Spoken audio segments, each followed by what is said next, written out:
যেন আমাকে কেউই বোঝে না। একসময় ডিপলিভাবে ইমোশনাল হয়ে যায় এই ভেবে যে সত্যি আমাকে আর কেউ কি কোনোদিন কেউ বুঝবেও না। তারপরে পরে কিছুক্ষণ পর ভাবি সম্ভবত নয়, কারণ দুজন মানুষ একদমই তো আলাদা। আমি আমার মতো, আমার হাজব্যান্ড তার মতো। তার মনকে যেমন আমি হয়তো বা বুঝে উঠতে পারিনি, তেমনভাবে আমাকে সে কী করে বুঝে উঠবে।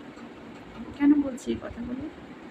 এই কথাগুলো বলছি এই কারণেই, তবুও হেসে হেসে কখনো কখনো ভাবি যে এতটাই কি ব্যস্ত করে দিল সময়টা আমাদের, এতটাই কি ব্যস্ত জীবনটা করে দিল যে আমাদের নিজেদের অস্তিত্বটাই ভুলে যাচ্ছি। আফটার অল তো হাজব্যান্ড ওয়াইফ কিছু থাকে, কিছু থাকে বলতে টাইম স্পেন্ড করা। সত্যি এটা বাস্তব যে প্রেমিক প্রেমিকার মতো হাজব্যান্ড ওয়াইফের রিলেশন কখনো হতে পারে না।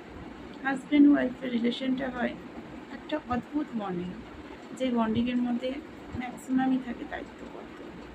আর হ্যাঁ, এই দায়িত্ব কর্তব্যের মাঝেও মনে হয় আমার যেটা যেটা আমি ফিল করি, পরস্পরের বন্ডিংটা মনে হয় অন্যদিকে চলে যায়। অন্যদিকে বলতে যেমন ধরো,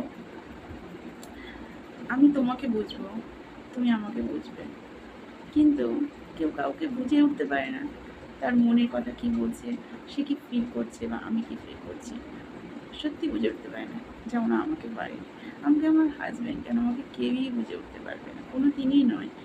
কারণ আমি আমার মতো, আমাকে বুঝতে হলে আমার মতোই হতে হবে।